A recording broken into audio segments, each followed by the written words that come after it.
There are places in Idaho where the woods go quiet, a little too quiet. Not the kind of quiet you notice right away, the kind that creeps in slowly, like something is being taken from the world around you. At first, everything sounds normal. The wind moving through the trees, branches shifting, the distant hum of nature doing what it's always done. And then something changes. The wind stops. The insects go silent. Even the trees feel still, like the forest is holding its breath. And that's usually the moment people realize they're not alone. Idaho is known for its mountains, its rivers, its endless stretches of wilderness, places you can walk for miles and never see another person. For most people, that's the appeal. But for others, it's the last place that they are ever seen. Because out here, when something goes wrong, there's no one to hear you, no one to find you, and sometimes no explanation for what happened. People go missing in these forests. Experienced hikers, hunters, people who know the land. They vanish without a trace. No signs of struggle, no clear path, sometimes no tracks at all. And the stories that do come back, they don't always make sense. Voices in the dark, footsteps where nothing should be. The feeling of being watched long before anything is seen. Some say it's just the wilderness, that Idaho is vast, unforgiving, and easy to get lost in. But others believe there's something else out there, something that knows the land far better than we ever could, something that doesn't need to be seen to be felt. So tonight, we're heading into the forests, the mountains, and the forgotten places of Idaho to explore the stories that refuse to be explained. Because in a place this quiet, you have to ask yourself, what made it this way?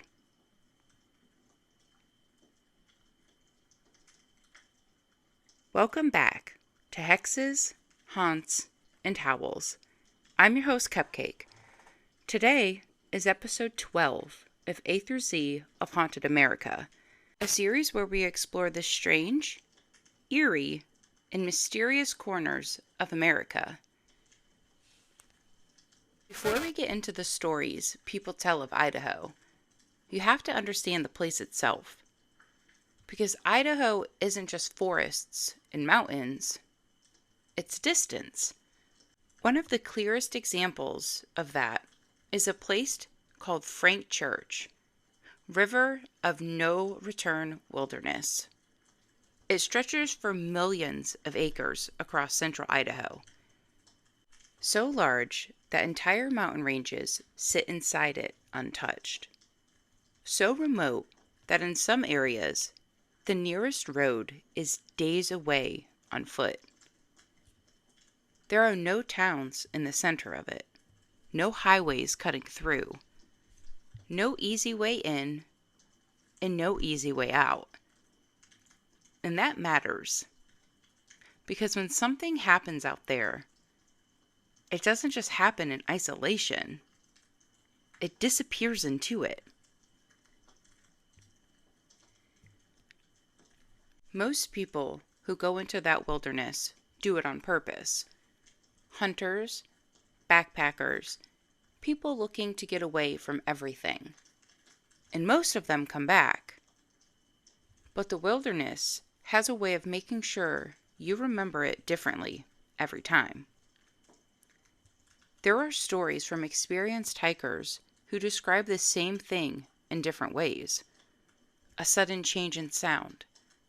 A stretch of forest where everything feels wrong. Not dangerous in an obvious way, but silent in a way that feels intentional, like the land itself is listening. One story that gets told in a different variations comes from a hiking trip deep in the wilderness. A group of 3 men went during early fall. They were experienced, they knew the terrain, they weren't new to this. They set up a camp near the ridgeline where elk were known to move through. The first 2 days were normal: hiking, tracking, setting up camp, nothing unusual. But on the third night, one of them woke up before sunrise. He later said it didn't hear anything at first. That was the problem. There should have been something: wind, animals, even distant movement through the trees. But there was nothing. One stepped out of the tent and realized something even stranger. The forest wasn't just quiet. It felt paused. No bird calling, no insects, no wind moving through the trees. Even the fire from the night before had burned down without any sound of crackling left behind. Just ash and stillness. He walked a few steps away from camp, thinking maybe it was just the early hour. That's when he noticed something in the dirt near the tree line. Footprints. Not his group's. They were too spaced out, too heavy, and they didn't come in from any clear direction. It looked like whatever had made them had just appeared between the trees. He followed them only a short distance before stopping, because the prints didn't continue in a straight line. They circled, slowly, around their camp, like something had been watching them sleep. He went back immediately and woke the others. At first, they didn't believe him, until they saw the tracks themselves. That's when the trip changed. They broke camp earlier than expected. No arguments, no hesitation. But the deeper problem wasn't what they found. It was what they didn't hear. Because the silence didn't end. Even as they packed up, even as they moved through the forest, the wilderness stayed wrong. No birds returned. No movement came back. Just the sound of boots on dirt and the occasional snap of a branch underfoot. And something else. A feeling that they were being matched, step for step. At one point, one of the men stopped and turned around. He said later he thought he heard something behind them. Not a branch breaking, not an animal. Something heavier. Like footsteps that didn't belong to any of them. When he looked back, there was nothing there. Just trees. Stillness. Watching. They made it out before nightfall. They didn't talk much about it afterward. Not because they couldn't, but because none of them could explain what they felt.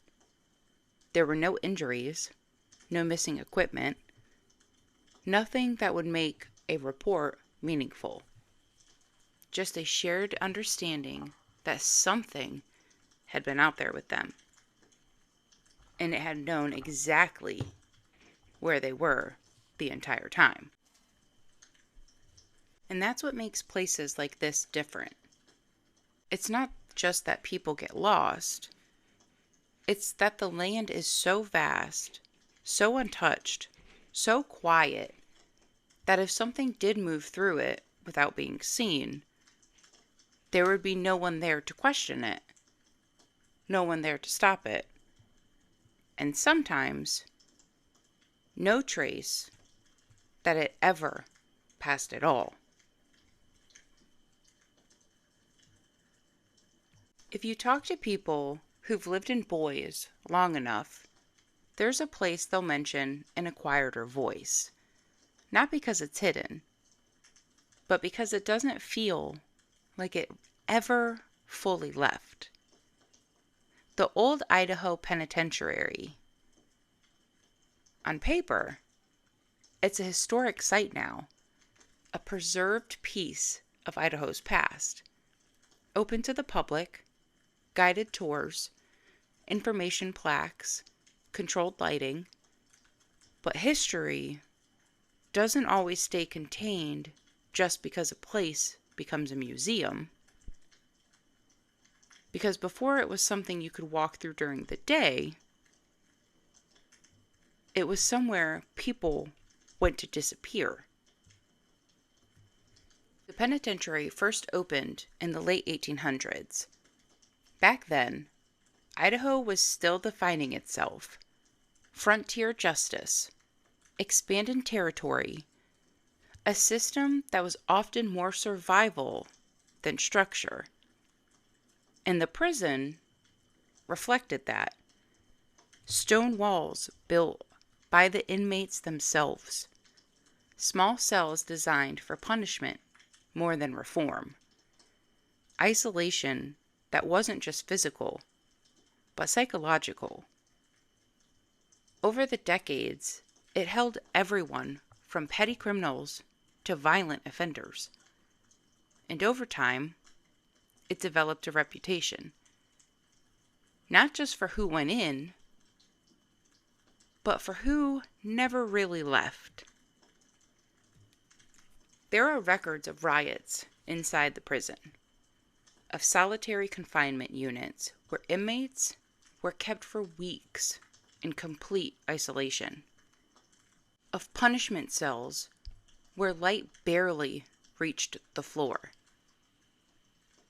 and of a section called Siberia, a cold, dark punishment block where men were sent when they had nowhere else left to go inside the system. The official reports describe discipline. The inmates' accounts describe something else entirely. They describe voices, even when no one was speaking. One of the most consistent stories comes from guards who work night shifts. Different years, different people, same pattern. They would hear movement when the prison was supposed to be empty. Not the obvious sounds, no door slamming, no alarms. Something subtler. Footsteps pacing in corridors that had already been locked down. Chains shifting when no prisoners were inside certain blocks. And sometimes, the sound of someone speaking, but never clearly enough to understand the words, just enough to know it was a voice, directed at no one living. Most of it could be dismissed individually. Old buildings settle, pipes shift, wind moves through stone in strange ways. But the accounts start to overlap in a way that becomes harder to ignore, because the same locations are mentioned again and again, particularly the old cell blocks.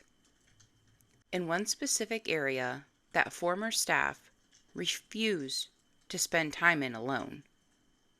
A corridor where the light feels slightly off. Not darker, just heavier. Like it doesn't want to be there.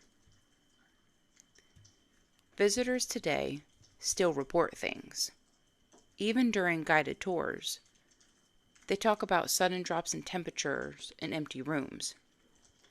About feeling watched when no one is behind them. About hearing what sounds like breathing from inside the locked cells. And most of the time, they assume it's suggestion. Until they realize multiple people heard the same thing at the same time. But there is one account that stands out from the rest. Because it didn't happen during an investigation, or a tour, or a controlled visit. It happened after hours, when the prison was supposed to be completely empty.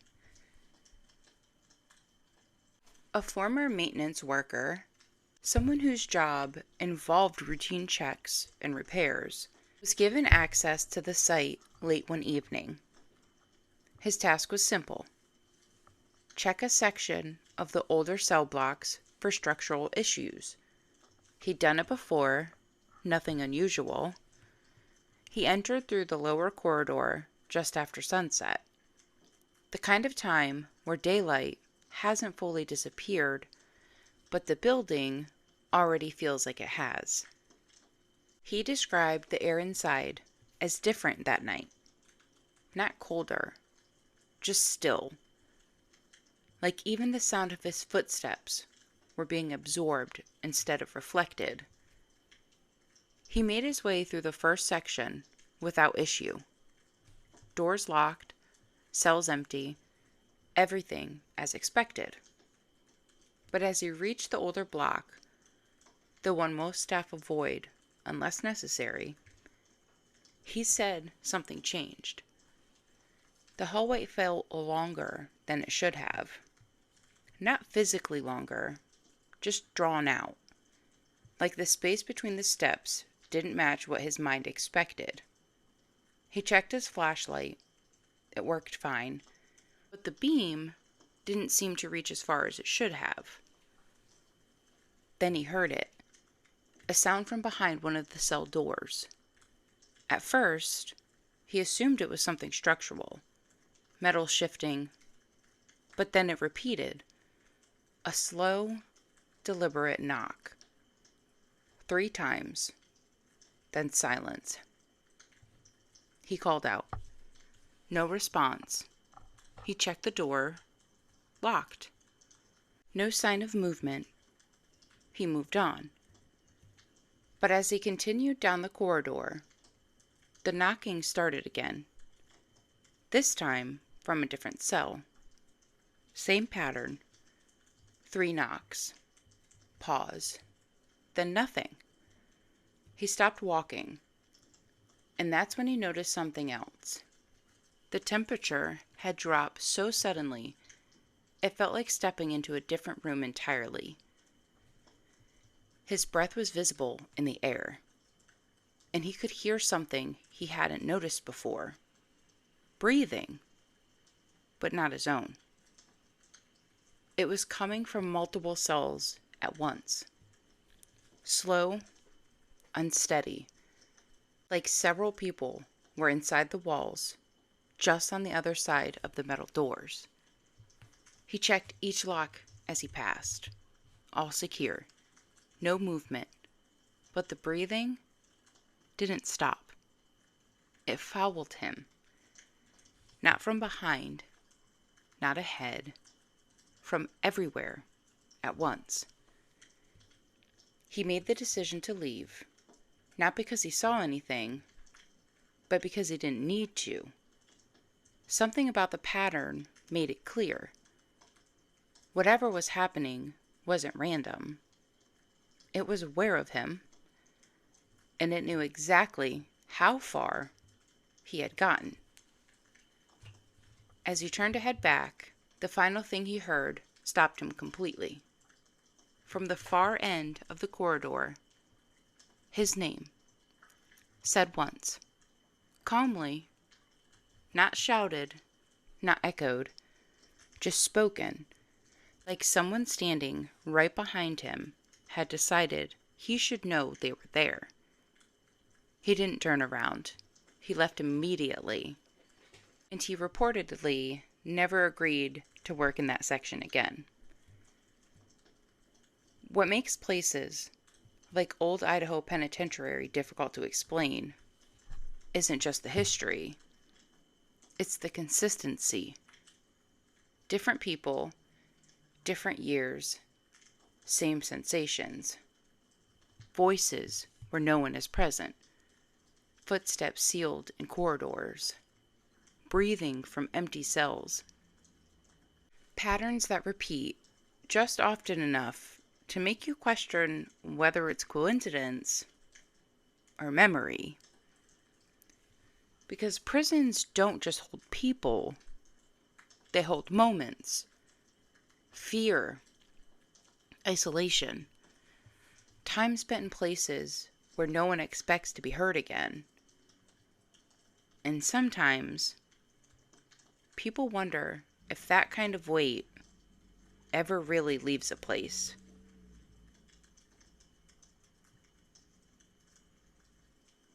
After places like the penitentiary, after the silence of the wilderness, you start to notice a pattern in Idaho. It's not just what people see, it's what they hear when nothing should be there at all. Because long before any camera, before any clear photograph, before any official record, there were sounds in the woods. And most of them never had a source anyone could agree on. In the northern and central parts of Idaho, especially where the forest gets thick enough to swallow sunlight, hunters and hikers describe something that doesn't fit cleanly into any category. Not quite an animal, not quite a person, a presence. But what makes Idaho different isn't the name people give it, it's the consistency of what they experience. Because the stories don't start with seeing something, they start with the feeling of being watched. It usually happens at night. Campfires burning low, the forest settling into its natural rhythm. Then slowly, that rhythm changes. Crickets stop, birds go silent, even the wind seems to hesitate between the trees. And in that silence, people start to notice something they can't ignore. The sense that the forest is no longer empty. At first, it's easy to dismiss. Branches shifting in the dark, animals moving at a distance. The kind of sounds you expect when you're deep enough in the woods. But then the patterns change. The sounds get closer. Not rushing, but not random. Deliberate. Footsteps where there shouldn't be any trail. Heavy enough to compress earth, but never close enough to reveal what's making them. And always just outside the edge of the light. Some campers describe hearing something moving just beyond their flashlight. Not circling quietly, but pacing. Slowly, like it's observing. Waiting for something or someone. And when they shine a flashlight into the dark, there's nothing there. No eyes reflecting back, no movement fleeing, just trees, still, as if nothing had ever been there at all. But it's the sound that sticks with people more than anything. Because there are moments when the forest doesn't just go quiet, it goes intentional. And in that silence, people report something else. Wood knocks. Deep, hollow, repeating. Not random impacts, but patterns. As if something is trying to communicate or test a response. 3 knocks, pause, then nothing. Sometimes answered from a different direction. There are also reports of vocalizations that don't match any known animal in the region. Low, distant calls that don't echo like normal sounds should. Not howls in the traditional sense, not screams. Something in between. like the forest trying to imitate life without fully understanding it. And in almost every account, there's a moment where fear shifts. Not because something is seen, but because something feels aware. Hunters describe it as the moment they stop being observers and start feeling observed. One man said it like this: "It didn't feel like we were in the woods anymore. It felt like the woods were in control of whether we stayed." What makes these encounters harder to dismiss is that they don't behave like isolated events. They repeat across different parts of Idaho. Different years, different people, same structure. Silence first, then sound, then awareness, then disappearance of anything explainable. And sometimes, nothing happens at all. No sighting, no sound, no movement. Just the feeling that something was there and chose not to reveal itself. Which in some ways is worse than confirmation, because it suggests awareness without interaction, presence without permission. Out here, people don't talk about what they saw. They talk about what changed in the atmosphere before anything else happened. The way the forest feels like it tightens around you. The way that time feels slightly off, like minutes stretch longer than they should. The way even your own movements feel quieter than they should. Like the world is adjusting itself around something you can't see. And that is where the stories always come back to the same idea. Not proof, not evidence, but perception. Because whether it's animal, myth, or something else entirely, the experience is always the same. You are never the only one aware in the woods. And sometimes, you are not the first to notice anything at all.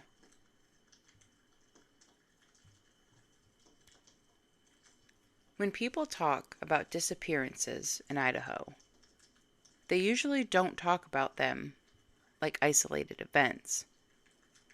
They talk about patterns. Not just where people vanish, but how. And one of the most unsettling things about those patterns is how often they begin in places like this. Remote wilderness, limited visibility, no easy way in or out. And then, nothing. Among the cases that get referenced most often in discussions about unexplained disappearances in the western United States, one type of story keeps repeating. A person goes into the wilderness, they are seen, they are accounted for, and then they are not.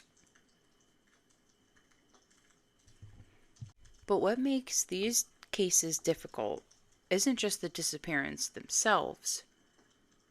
It's what's left behind, or more accurately, what isn't. The case that stands out here follows the exact structure. A man went into a remote section of Idaho wilderness alone. He was experienced, not new to hiking, not unfamiliar with this terrain. He had been in similar environments before without issue. He told someone where he was going, he had supplies, he had a plan, and he had a return window. For the first part of the trip, everything appeared normal. He was seen by other hikers on the trailhead area earlier that day. He was in good spirits, prepared and focused. Nothing suggested anything unusual was about to happen. And then he moved deeper into the wilderness. After that point, the timeline becomes uncertain. There were no confirmed sightings later that evening. No distress signals, no communication, just silence. Search efforts began after he failed to return on schedule. Rangers and volunteers moved into an area quickly. Given his experience level, they did not initially assume he was lost in a conventional sense. They expected to find tracks or a sign of direction, something that would indicate movement. But what they found instead created more questions than answers. There were areas where the terrain suggested he had passed through, light disturbance in brush, footprints in soft ground, but the tracks did not form a clear, continuous path. They appeared in short, broken segments, like someone had moved, then stopped, then moved again, without leaving a logical direction of travel. Even more unusual was what was missing. There were no signs of prolonged struggle, no equipment scattered, no clear indication of injury or distress, and no definitive point where his movement simply stopped. It was as if the forest had simply ended his trail. Search teams expanded the perimeter. They followed likely routes of travel. They checked water sources, higher elevation points, lower valleys. Nothing produced a breakthrough. And as the hours turned into days, the search began to shift from rescue to recovery. And even that shift didn't bring answers. No personal belongings were recovered in any confirmed location. No clothing, no obvious indicators of direction or cause. No remains were found in the initial search window, just distance and silence. What makes cases like this difficult to categorize is not just that someone went missing, it's that the environment doesn't behave the way it should in a missing person scenario. Normally, there are traces, mistakes, leftover signals of movement or intent. But here, the pattern feels incomplete, like a story missing its middle. And that's where the unsettling part comes in. Because when cases like this are compared across regions and time periods, similarities begin to emerge. Remote terrain, sudden loss of contact, unclear movement patterns, and outcomes that leave more questions than closure. Not everyone agrees on what that means. Some say it's the wilderness itself, its scale, its unpredictability, its indifference. Others believe there are factors that don't fit within standard explanations. But what no one disputes is the end result. A person entered the wilderness and did not come back the way they were expected to. And in places like Idaho, where the land stretches further than most people can comprehend, that absence doesn't just feel like a loss. It feels like something the landscape absorbed, quietly, completely, and without explanation.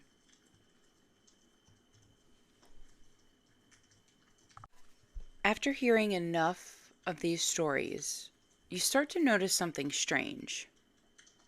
It's not what people experienced.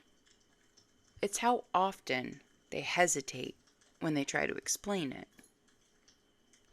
Like they're not unsure of what happened, but unsure of how it would sound if they said it out loud. That's usually where disbelief begins, not with the story itself, but with the reaction to it. Because when someone says they heard footsteps in the woods, or their name spoken in the dark, or felt something watching them when nothing should have been there, most people default to the same answer. It was the wind. It was animals. It was stress, fatigue, fear, something explainable, something safe.